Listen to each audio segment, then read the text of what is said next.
ready for another deep dive. This time, we're going to untangle the wild world of relationships. And it gets pretty wild. We're talking the psychology, the social dynamics, even those cultural quirks that make us tick. It's a big one. Like, where do we even start? Well, luckily, we've got a source that's like that friend who tells it like it is. No sugarcoating. Just straight up insights. Ooh, I like that. Unfiltered and ready to dig in, so no metaphors today. We're getting our hands dirty with the raw data. Exactly. Think of it like we're anthropologists, but instead of ancient ruins, we're excavating the ruins of romance. Or maybe the foundations of amazing relationships. Okay, I love that. Foundations are a good place to start because our source kicks off with this 5-stage model of how relationships work. It's like the blueprint we never got.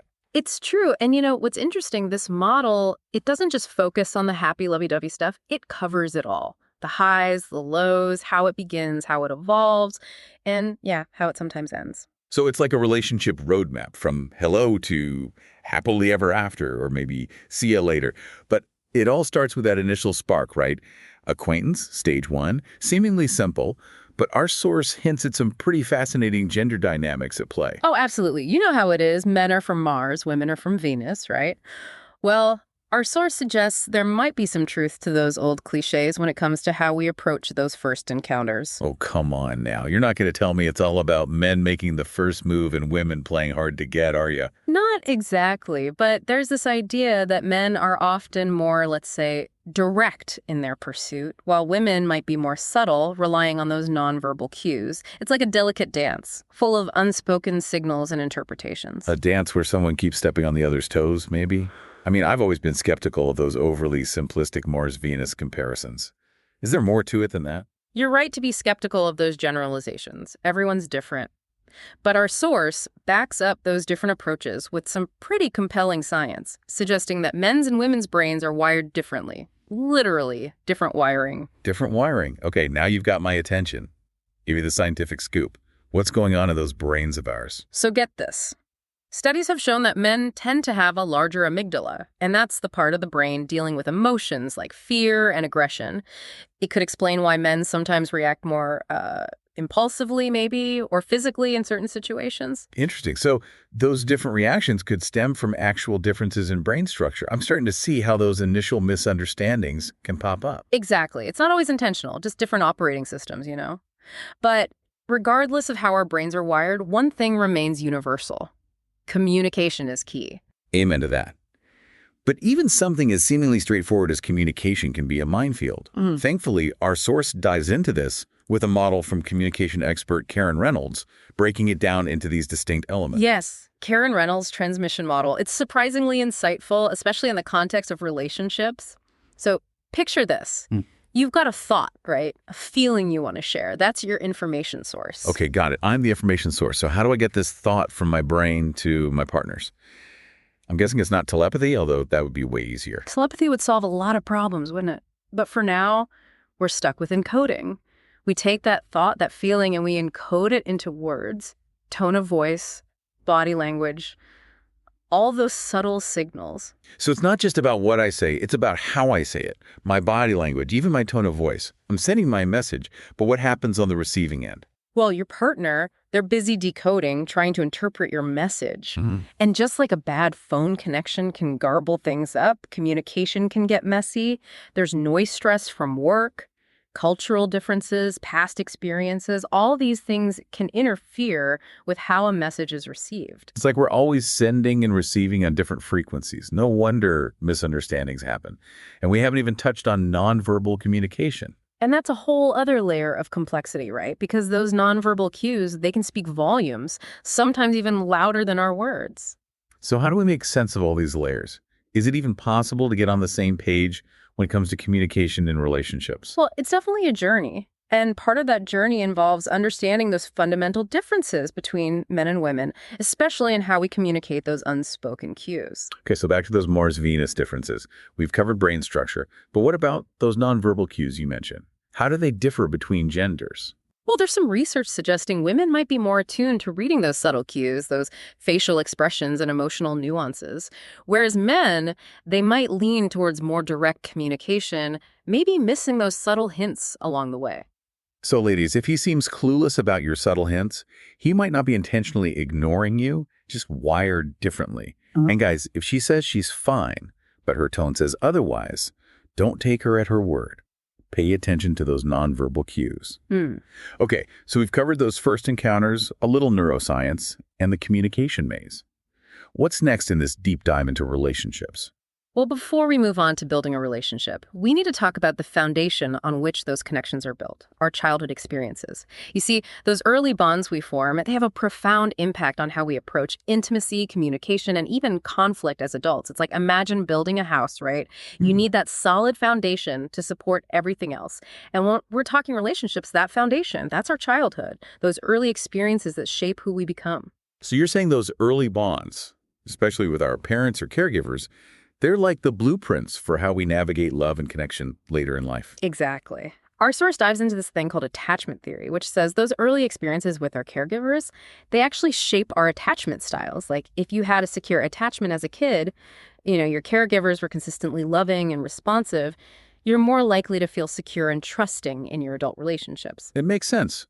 You learn to trust and rely on others because you had that experience early on. Yeah. But what if those early experiences weren't so great? What if there wasn't that consistency or that feeling of security? That's when you might see insecure attachment patterns pop up. Like someone might become anxious or avoidant in relationships because they're subconsciously expecting those same patterns of inconsistency or rejection they experienced in childhood. So it's like those early experiences create this template, and we keep trying to fit our adult relationships into that same mold, even if it's not a good fit. Exactly. And our source doesn't shy away from those heavier topics either. It delves into how those biological and psychological differences between men and women, the ones we talked about earlier, well, those differences can play out in some pretty significant ways when it comes to mental health. So we're talking about things like depression and anxiety and how those conditions might affect men and women differently. It's not just about who's better at multitasking or remembering anniversaries. This is serious stuff. Absolutely. Take depression, for example. Research shows that women are diagnosed with depression at much higher rates than men. Now, there are a lot of factors at play here, but our source points to things like hormonal fluctuations, those ups and downs that come with menstruation, pregnancy, menopause, as potential biological factors. It's like our biology is playing a role in how we experience these conditions, which is a whole other layer of complexity. And that reminds me, our source doesn't just focus on the differences between men and women. It also dives into this concept of auras and how those can influence our interactions. What's the deal with auras anyway? Yeah, that's where things get a little, shall we say, esoteric. I mean, it's not exactly a scientifically proven concept, but our source uses auras as this metaphor for those gut feelings we get about people, those instant connections or repulsions we can't quite explain. So we're not talking about seeing colorful halos around people, right? More like those subtle vibes we pick up on, maybe subconsciously, that make us gravitate toward or away from someone. Precisely. It's like our subconscious minds are picking up on subtle cues, body language, energy levels, those micro-expressions we might not even consciously register. It's like that feeling when you meet someone and instantly click, or on the flip side, you get that uneasy feeling that something's just off. Exactly. It's fascinating stuff. But moving on from the mysteries of the subconscious, our source takes a detour into a topic near and dear to my heart. Food. Because believe it or not, what we eat and how we eat it can reveal a lot about who we are and how we approach relationships. Okay, I'm intrigued. What does food have to do with relationships? It's not like we're analyzing each other's grocery lists on a first date. Not usually, but think about it. Those shared meals, those are rituals. First dates often revolve around food. Then there's that whole romantic dinner thing. Food is how we connect, how we celebrate. True. Food is a huge part of so many cultures and traditions. But our source goes beyond that, suggesting our food choices can actually reveal a lot about our personalities and values. Give me an example.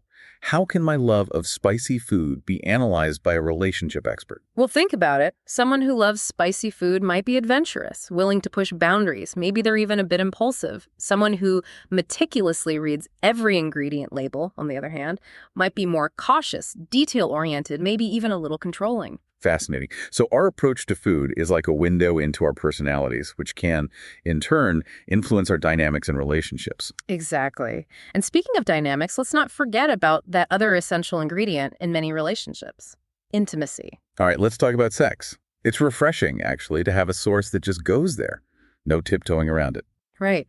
Intimacy is a big deal, and our source really digs into how those biological differences between men and women, those societal expectations, our own hang-ups, all of it, it can really affect things. Like our source talks about how hormones and brain chemistry can actually lead to men and women experiencing desire and arousal in totally different ways. Okay, so there's actual science behind why we might want different things or get there at different speeds. Totally. For instance, men, they often have a faster, more direct path to arousal driven by testosterone. But for women, it's usually way more nuanced. It's a mix of hormones, emotions, the whole context of the situation. It's complex. That makes total sense. And it makes you realize how important it is to understand those differences, right? To have empathy for your partner and realize that their experience might not be the same as yours. It's not one size fits all, that's for sure. It's about bridging that gap. And that all comes down to communication, being open and honest with each other about what feels good, what doesn't, and where those boundaries are. Communication, the MVP of every relationship. So we got to talk about those things that can trip us up in relationships, the landmines, as our source calls them. What are some of those things that can sabotage a connection, even when things seem to be going well? What should we be on the lookout for? One that really struck me was this idea of kindergarten syndrome. Basically, it's this trend where kids are spending so much time in structured childcare that they might miss out on developing those super important secure attachments with their parents or primary caregivers. So it's not about pointing fingers at childcare or working parents. It's more like acknowledging that if those early bonds are strained or underdeveloped, it can have an impact on a child's ability to form healthy, trusting relationships later in life. Kind of makes you rethink those early years, huh? Absolutely. And this can show up in all sorts of ways. Maybe someone's scared of intimacy or they struggle to communicate their needs. It highlights how important those early years are in shaping who we become, especially when it comes to relationships. For sure. And speaking of challenges, our source also talks about over-communication and over-socialization as potential pitfalls. Those seem a bit counterintuitive in our hyper-connected world, don't they? Yeah, it's funny, isn't it? We're constantly bombarded with messages and notifications, but we often feel more disconnected than ever. Drowning in information but starving for connection. It's like we're also busy crafting these perfect online personas that we forget how to just be ourselves and connect on a deeper level. Exactly. And that's where over-socialization comes in. Spending too much time in those virtual worlds can really skew our perceptions of what a relationship should be. It's like we start comparing our real lives to everyone else's highlight reels, not a recipe for happiness. It makes you realize the importance of putting down the phone, stepping away from the screen, and really being present with the people right in front of you. Absolutely. Those real-life, messy, beautiful connections, those are the ones that matter. And speaking of real life, we have to acknowledge that not all relationships are meant to last. So our source also provides some guidance on how to navigate the end of a relationship with grace and respect. It's the tough part, for sure. Nobody wants to go through a breakup, but it's a part of life, right? Yeah. So how can we navigate those difficult goodbyes in a way that minimizes the hurt?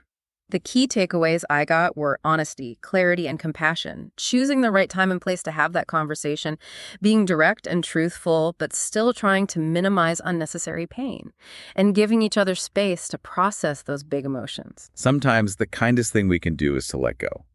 But even in those endings, it's important to honor the connection you shared and learn from the experience. You got it. Now, to wrap things up, our source leaves us with this thought-provoking question. If you could design the perfect relationship, free from all the societal pressures and cultural baggage, what would that look like? That's a good one, right? It makes you think about what truly matters. It really does. It reminds us that relationships, they're not about checking boxes or conforming to some predetermined script. They're about connecting with another person on a deep, authentic level and figuring things out together. And that's the beauty of it all, isn't it? The journey of discovery, the ups and downs, those unexpected twists and turns. It's all part of what makes relationships so fascinating and ultimately so rewarding. Absolutely. Well said. And on that note, dear listeners, we encourage you to keep exploring, keep questioning, keep those conversations about relationships going. Who knows what hidden truths you might uncover. Until next time, happy connecting.